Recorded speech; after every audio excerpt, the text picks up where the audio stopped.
Hi friends, मैं परविंदर कारी। Friends, आज की ये हमारी गेम सेंट लुइस टूर्नामेंट के रैपिड सेक्शन के 9th राउंड की है। फ्रेंड्स, जैसा कि मैंने अपनी लास्ट वीडियो में कहा था कि माइट भी इस टूर्नामेंट में कुछ भी हो सकता है और शायद ऐसा होने भी लगा है। यहाँ इस टूर्नामेंट को 9th राउंड आते आते वेस्ली सो लीड कर रहे हैं। मैग्नस कार्लसन दूसरे स्थान पर है, इयान नेपोनियात्सी तीसरे स्थान पर, अलेक्जेंडर ग्रिश्चुक चौथे स्थान पर है और भारत के हरकृष्ण पैंताला 5वें स्थान पर। उससे आगे Hikaru Nakamura, Levon Aronian, Jeffery Xiong and बाकी के जो खिलाड़ी हैं। तो फ्रेंड्स, अब चलते हैं हम आज की इस गेम की तरफ जो 9th राउंड में मैग्नस कार्लसन ने अलेक्जेंडर ग्रिश्चुक के साथ खेली थी। फ्रेंड्स, शायद यही वो मैच था जिसकी वजह से मैग्नस कार्लसन इस टूर्नामेंट में थोड़ा लैग कर गए। तो चलते हैं इस गेम की तरफ और गेम में देखते हैं कि आखिर इन दोनों खिलाड़ियों के बीच में किस तरह का मेंटल टसल हुआ था। यहाँ गेम की शुरुआत अलेक्जेंडर ग्रिश्चुक ने की थी E4 के साथ, तो C5 सिसिलियन डिफेंस से यहाँ मैग्नस कार्लसन ने शुरू किया। Knight F3, then D6, D4, C takes D4, Sicilian defence open होना ही था। Knight takes D4, then knight F6 square पर, नाइट C3 नॉर्मल है, G6 Sicilian defence dragon variation, then bishop गया E3 स्क्वायर पर, bishop G7, then F3, A6 D2 square पर। It means white का most probably वो long side castle करना चाह रहा है। H5, then bishop C4 square पर, night eight B goes to D7, bishop D3, then knight C5 और night के C5 स्क्वायर पर आने के बाद फ्रेंड्स बिशप पर बनता तो है टारगेट, लेकिन उसके बावजूद भी यहाँ ग्रिश्चुक ने पहले कैसल किया लॉन्ग साइड। दोनों साइड्स करने की ऑप्शन थी यहाँ पर। B5 और फ्रेंड्स, ओपोजिट साइड कैसलिंग में मैं लॉन्ग कैसल वाले का, अगर मैं अपनी गेम की बात करूं तो मुझे अपोजिट साइड कैसल में अगर मैंने लॉन्ग साइड कैसल की हुई है तो मुझे काफ़ी डर लगता है। वजह उसकी यही है कि इन पॉन्स को कैसल स्ट्रक्चर तक पहुंचने में बहुत ज़्यादा देर नहीं लगती। किंग V1 यहाँ पहले वाइट ने किया, देन बिशप गया B7 स्क्वायर पर, A3, then knight takes B3, C takes B3, लेकिन यहाँ वाइट ने काफ़ी strong fortress kind of a thing तैयार कर लिया है। जब ये किंग इस A2 स्क्वायर पर आ जाएगा, देन रुक C8 स्क्वायर पर ब्लैक ने किया, नाइट C2, नाइट C2 बन गई C7 स्क्वायर पर, देन बिशप D4 और यहाँ किसी भी तरह का कोई एडवांटेज इस C3 स्क्वायर पर ग्रिश्चुक ने नहीं लेने दिया है। आप यहाँ देख सकते हैं माइट भी कुछ मिस एडवेंचर हो सकता था, कौन आगे पुश होते, खैर बहुत लंबी कैलकुलेशन हो जाती। कार्लसन ने यहाँ कैसल किया, क्वीन गई F2 स्क्वायर पर, देन E5, ओके यहाँ E5 हुआ है, देन बिशप B6। ये जैसे ही क्वीन यहाँ गई है इधर एफ से F2 स्क्वायर पर, तो ये मूव थोड़ा नेचुरल हो जाता है। अब यहाँ ब्लैक ने अपनी क्वीन को D7 स्क्वायर पर लिया, देन नाइट B4 और अब क्वीन नहीं, रुक टेक्स C3। ये कार्लसन ने फ्रेंड्स यहाँ किन कैलकुलेशंस के साथ किया है, सेक्रीफाइस एक्सचेंज उन्होंने यहाँ दे दिया है। Bishop takes B takes C3 होने के बाद क्वीन गई E6 स्क्वायर पर, माइट भी इस यहाँ प्रेशर है इस पॉन पर, लेकिन ज़्यादा स्ट्रांग नहीं है, किंग B2 स्क्वायर से इसका डिफेंस आराम से हो ही गया है। और अब ब्लैक के फ्रेंड से ब्लैक ने यहाँ जो एक्सचेंज अप होने का मौका वाइट को दिया है, किन प्लानिंग्स के साथ दिया है। D5, कुछ इस D5 स्क्वायर पर एडवांटेज लेने के लिए, क्योंकि नाइट एलिमिनेट हुआ है यहाँ D5 स्क्वायर पर, स्ट्रांग पोजीशन में था वाइट हुआ, लेकिन अगर यहाँ से भी ये गेम आगे बढ़ेगी तो E takes D5, knight takes D5, bishop rook पर अटैक बन भी गया तो रुक C8 स्क्वायर पर, then knight takes D5, bishop takes D5 pressurising this pawn, लेकिन ये पॉन ही आगे पुश कर दिया B4। आई थिंक वाइट यहाँ काफ़ी बेटर होगा। खैर पता नहीं अभी फ्रेंड्स, मुझे समझ में नहीं आ रहा है कि वो एक्सचेंज सेक्रीफाइस क्यों दिया है। रुक C8 यहाँ पहले वाइट ने किया, देन बिशप गया A5 स्क्वायर पर, और इस बिशप के A5 स्क्वायर पर आने का मतलब फ्रेंड्स कहीं ना कहीं C3 स्क्वायर का भी डिफेंस करना ही है। और अब नाइट D7, माइट भी कुछ इस तरह के प्लान्स कंसिडर किए जा सकते हैं ब्लैक के द्वारा। अगर यहाँ इस तरह से ही गेम आगे बढ़ती है, then night D5, okay fight कर भी लेगा, देन F5, नाइट C7, ये ठीक है। D5 यहाँ पहले ब्लैक ने किया था। चलिए गेम को ही देखते हैं ना। क्वीन गई A7 स्क्वायर पर, और फ्रेंड्स यहाँ ग्रिश्चुक का बहुत स्ट्रांग अटैक है। यहाँ सबसे पहले तो इस बिशप पर अटैक है और उसके साथ ही साथ इस A6 पॉन पर डबल अटैक आ चुका है। तो क्या ब्लैक किसी भी तरह से इस A6 पॉन का फिलहाल कोई भी डिफेंस कर सकता है? क्या उसे यहाँ अपने क्वीन को 7th रैंक पर लेकर आ जाना चाहिए? और चलिए एक बार देखते हैं कि अगर ये क्वीन, दो ऑप्शन है, अगर ये क्वीन D7 पर जाए तो क्या होगा। यहाँ ये क्वीन चलिए नाइट के डिफेंस पर रख देते हैं, तो नाइट टेक्स D5 पहले यहाँ वाइट करेगा, bishop takes D5, queen takes D5, then knight takes D7, rook takes D7, और no doubt white is clearly better from here. या फिर अगर ब्लैक यहाँ अपनी क्वीन को E7 पर ले जाए तो क्या होगा, बिशप D8 होगा सबसे पहले। फ्रेंड्स ये मूव वाइट का काफ़ी डेडली हो सकता है, क्यों, पॉन की लीड तो मिल नहीं मिली है, in fact not only one pawn, यहाँ ये B5 पॉन भी वाइट ले सकता है, क्वीन टेक्स D8 करना ही होगा, देन क्वीन टेक्स B7, रुक C7, क्वीन पर अटैक बना भी तो क्वीन टेक्स A6, और ये भी काफ़ी वीक पॉन रह चुका होगा। तो फ्रेंड्स कार्लसन को समझ में आ चुका था कि कम से कम अब वो यहाँ इस पॉन का डिफेंस तो नहीं कर पाएंगे, उन्होंने यहाँ किया bishop A8, then knight takes A6, bishop गया F8 पर। और कार्लसन की यही बात मुझे बहुत कमाल की लगती है, उन्होंने यहाँ अपने बिशप को F8 पर रखा है, और हम अगर इस पॉइंट पर हों तो हम अंदाज़ा नहीं लगा सकते कि ये बिशप उन्होंने आखिर F8 पर अभी से क्यों प्लेस कर दिया है। नाइट C7, क्वीन पर अटैक है, और यहाँ फॉक आप कह सकते हैं इन वन वे और अनदर। तो ब्लैक यहाँ क्या कर सकता है, what about queen D6, queen D6 होता है तो नाइट टेक्स D5 होगा, पॉन तो ये बी पॉन भी जाएगा ही जाएगा, क्वीन C6 पर क्वीन एक्सचेंज हो गई।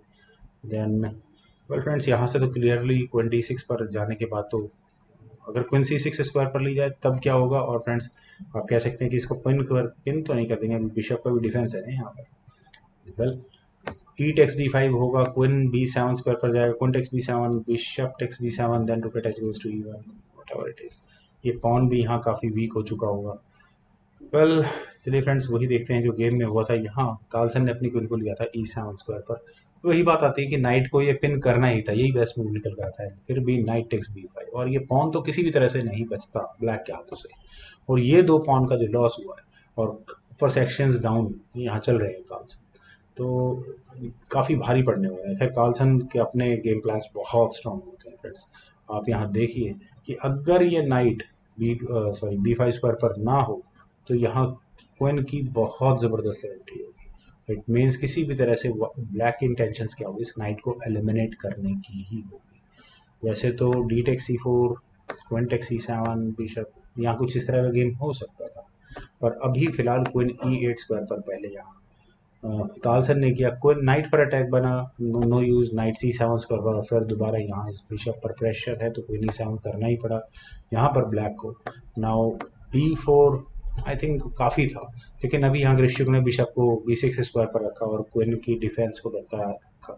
D takes C4, knight takes A8, queen takes A7, bishop takes A7, rook takes A7, और फ्रेंड्स फाइनली शायद कार्लसन की यही कैलकुलेशन रही होगी जब ये बिशप F8 पर आया है, बिशप गया F2 पर, क्रिश्चियन ने अपने बिशप को F2 पर लिया, then bishop takes A3 check, king C2, वैसे बिशप चलिए जाता भी तो नहीं था, बिशप E7 पर, देन रुक A1 और फिर रुक एक्सचेंज, लेकिन ब्लैक नहीं कर सकता इस रुक एक्सचेंज को अफोर्ड, रुक C8 पर, rook at h goes to D1, E takes F3, G takes F3, और फ्रेंड्स अगर अब मैं कैलकुलेशन करूँ 4 पॉन वर्सेस 4 पॉन, अगर मैथमेटिकली बात करूँ तो 2 पॉइंट्स के बैक के साथ, 2 पॉइंट डाउन होकर यहाँ एक्सचेंज डाउन क्लियरली यहाँ ब्लैक खेल रहा है, कार्लसन काफ़ी मतलब प्रेशर में है इस समय।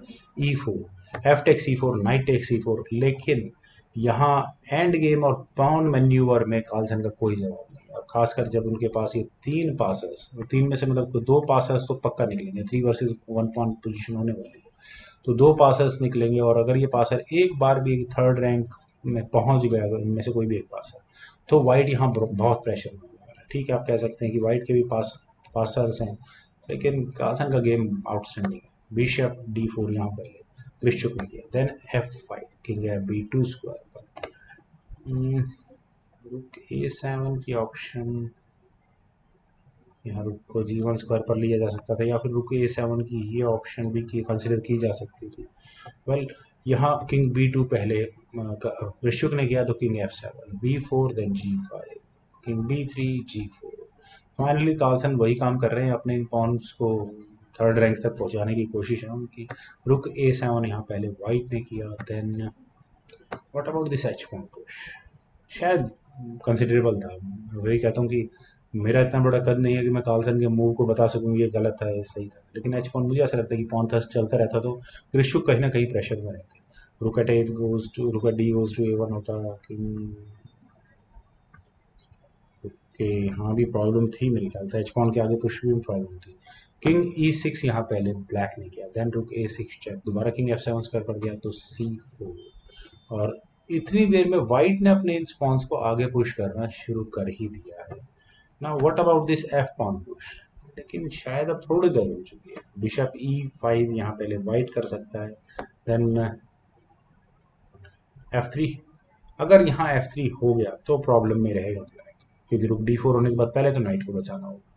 नाइट अगर मूव होता है देन रुक F4 चेक होगा, किंग E8 जैसे किसी स्क्वायर पर जाएगा और फिर दोबारा रुक G6, और ये जो पॉन चेन है जिसकी वजह से यहाँ ब्लैक इस गेम में कुछ फाइट कर पा रहा है, वो डिस्ट्रॉय होने में बहुत ज़्यादा देर नहीं लगेगी। वेल तो यहाँ रुक को C5 स्क्वायर पर लिया जा सकता है, पी टेक्स ना, ये तो फ्रेंड्स बिल्कुल ही गलत हो जाएगा। बिशप D6 यहाँ पहले कार्लसन ने किया, देन बिशप गया G1 स्क्वायर पर डिफेंडिंग दिस H2 पॉन। अगर एक बार ये वाइट का H2 पॉन गया तो फिर ब्लैक इस गेम को कन्विंसिंगली जीतेगा। किंग गया E7 स्क्वायर पर, देन C5, बिशप पर अटैक है, तो बिशप कहाँ जाना चाहिए? आई थिंक बिशप को इस H2 B8 डायगोनल पर ही रखना चाहिए था कार्लसन को, माइट भी। यहाँ ये बिशप गया E5 स्क्वायर पर, और यहाँ अगर अलेक्जेंडर ग्रिश्चुक को अपना फाइनल मूव चलने का मौका मिला वो था को D5 स्क्वायर पर ले जाने का, और यहाँ इस मूव के बाद फ्रेंड्स मैग्नस कार्लसन ने रिजाइन कर दिया, फॉर रीजन बीइंग जैसा भी मैं कह ही रहा था कि ये बिशप को इसी इंपॉर्टेंट डायगोनल पर रहना चाहिए था। हैप्पी दिवाली, तो अब दिवाली आ चुकी है फ्रेंड्स, तो खैर जो भी है, यहाँ बिशप H8 क्या मूव चलेगा यहाँ पर? ब्लैक का बिशप को कहीं ना कहीं तो हटना होगा। ये एफ पॉन जिसकी वजह से ब्लैक इस गेम में कुछ फाइट कर पा रहा था वो अगले मूव में फॉल आउट होगा, बिशप H8 स्क्वायर पर जाएगा, देन एफ पॉन आगे पुश होता है तो भी हमने पॉसिबिलिटी की देखी कि उसमें भी बहुत ज़्यादा ब्लैक नहीं कर पा रहा था। खैर जो भी हो फ्रेंड्स, ये गेम अलेक्जेंडर ग्रिश्चुक के लिए काफ़ी अच्छी रही और इतनी अच्छी मैग्नस कार्लसन के लिए नहीं रही, जिसकी वजह से यहाँ मैग्नस कार्लसन अभी पॉइंट टेबल में नंबर 2 पर है, लेकिन कार्लसन इतनी आसानी से नहीं हारते और लास्ट गेम आते आते ज़रूर अपने आप को नंबर 1 पोजीशन पर ले आएंगे। और यहाँ भारत का रिपीट में पैंताला से भी काफ़ी अच्छा वे खेल रहे हैं और पूरी उम्मीद अभी 5th प्लेस पर है, माइट भी टॉप 3 या टॉप 4 100% अपनी यहाँ से रैंकिंग और रेटिंग है जो भी है पोजीशन को इम्प्रूव जरूर करेंगे। फ्रेंड्स आई होप आपको ये वीडियो ज़रूर पसंद आई होगी, तो आप लोग इस वीडियो को लाइक करें, शेयर करें और मेरे से YouTube channel chess Guru please subscribe जरूर करें। आपके कमेंट्स का मुझे बेहद इंतजार रहेगा। Thank you for watching and bye for